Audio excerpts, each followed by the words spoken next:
യുവനടി നൽകിയ ലൈംഗികാതിക്രമ കേസിൽ സംവിധായകൻ രഞ്ജിത്തിനെതിരെ കൂടുതൽ തെളിവുകൾ ശേഖരിച്ച് പ്രത്യേക അന്വേഷണ സംഘം. ഡിജിറ്റൽ തെളിവുകളടക്കം ശേഖരിച്ചിട്ടുണ്ട്. 14 ദിവസത്തേക്ക് റിമാൻഡ് ചെയ്ത രഞ്ജിത്തിന്റെ കസ്റ്റഡി അപേക്ഷയും ജാമ്യാപേക്ഷയും മറ്റന്നാൾ കോടതി പരിഗണിക്കും. പ്രതിയെ കസ്റ്റഡിയിൽ ലഭിച്ച ശേഷം കൃത്യം നടന്ന കാരവനിൽ എത്തിച്ച് തെളിവെടുക്കും. നിതിൻ സേവ്യറുണ്ട് വിശദാംശങ്ങൾ നൽകാൻ. നിതിൻ, ഈ കാരവൻ അത് പ്രധാനമാണ് കേസിൽ. എന്തായാലും അതടക്കം പ്രധാന തെളിവുകൾ ശേഖരിക്കുക എന്നതാണ് ഇനി അന്വേഷണ സംഘത്തിന് മുന്നിൽ ഉള്ളത്.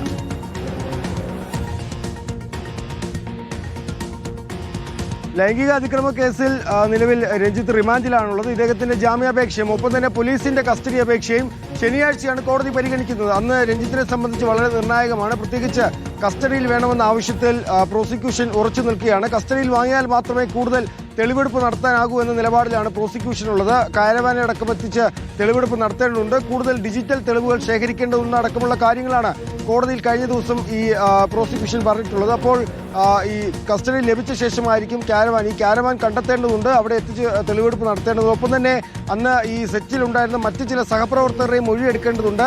ഇയാളുടെ ഡിജിറ്റൽ തെളിവുകൾ ശേഖരിക്കേണ്ടതും അങ്ങനെയുള്ള പ്രധാനപ്പെട്ട കാര്യങ്ങളിലേക്ക് കടക്കാനാണ് പോലീസ് നിലവിൽ തീരുമാനിച്ചിട്ടുള്ളത്. ഒപ്പം തന്നെ അന്ന് ഈ പ്രോസിക്യൂഷൻ വാറന്റ് ഉള്ളതിനാൽ രഞ്ജിത്തിനെ കോടതിയിൽ നേരിട്ട് ഹാജരാക്കണമെന്നും പറഞ്ഞിട്ടുണ്ട്. മറ്റൊരു പ്രധാനപ്പെട്ട കാര്യം, ഈ സിനിമാ ലോകം അല്ലെങ്കിൽ അമ്മ ഇതുവരെ നടിക്ക് പൂർണ്ണ പിന്തുണ അർപ്പിച്ച് രംഗത്തെത്തിയിട്ടില്ല. കഴിഞ്ഞ ദിവസവും കുക്കു പരമേശ്വരനോട് ഇത് സംബന്ധിച്ച് ചോദ്യം ചോദിച്ചപ്പോൾ അമ്മ ആർക്കാണ് ഇതുവരെ പിന്തുണ നൽകിയിട്ടില്ലാത്തതെന്ന ചോദ്യമാണ് കുക്കു പരമേശ്വരൻ തിരിച്ചു ചോദിക്കുന്നത്. ഔദ്യോഗികമായി നടിക്ക് പിന്തുണ അർപ്പിച്ചുകൊണ്ടുള്ള ഒരു ഫേസ്ബുക്ക് പോസ്റ്റ് പോലും ഇതുവരെ അവരുടെ ഭാഗത്തുനിന്ന് ഉണ്ടായിട്ടുള്ള എന്നത് ശ്രദ്ധേയമാണ്. ഒപ്പം തന്നെ ഈ സിയാദ് വക്കീലിന്റെ ICC അംഗമായിരുന്ന സിയാദ് വക്കീലിന്റെ കൂടുമാറ്റവും സിനിമാ ലോകത്ത് വളരെയേറെ ഞെട്ടൽ ഉണ്ടാക്കിയിട്ടുണ്ട്. പ്രത്യേകിച്ച് തലേ ദിവസം വരെ ഈ സിനിമയുടെ ICC അംഗമായിരുന്ന ഒരാൾ പിറ്റേ ദിവസം പെട്ടെന്ന് ഈ പ്രതിയുടെ വക്കീലായി മാറിയത് സിനിമാ ലോകത്തിൽ വലിയ ആശ്ചര്യം ഉണ്ടായിട്ടുണ്ട്. ഒപ്പം തന്നെ ഈ സിയാദ് വക്കീൽ പറയുന്നത് ഇന്നലെ രാത്രി അവിടെ നിന്ന് രാജിവെച്ചു എന്നാണ്. സിയാദ് വക്കീലിന്റെ പേരിൽ മറ്റൊരു അഭിഭാഷകയുടെ ഫോൺ നമ്പരായിരുന്നു ICCയിൽ നൽകിയിരുന്നതെന്നും പ്രധാനമാണ്. ഏതായാലും ഇതുമായി ബന്ധപ്പെട്ട അന്വേഷണവുമായി മുന്നോട്ട് പോവുകയാണ് പോലീസ്. കൃത്യമായ തെളിവുകൾ കണ്ടെത്തുന്നുണ്ട്.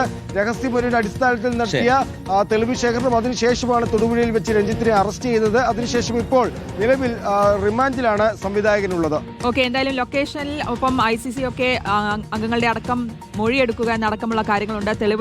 തെളിവെടുപ്പുകൾ എടുക്കുക എന്ന കാര്യങ്ങളുണ്ട്. ഇതടക്കം നിർണായകമായ പല നീക്കങ്ങളും ഇനി അന്വേഷണ സംഘത്തിന് മുന്നിലുണ്ട്. നിതിൻ സേവ്യറാണ് വിശദാംശങ്ങൾ നൽകിയത്.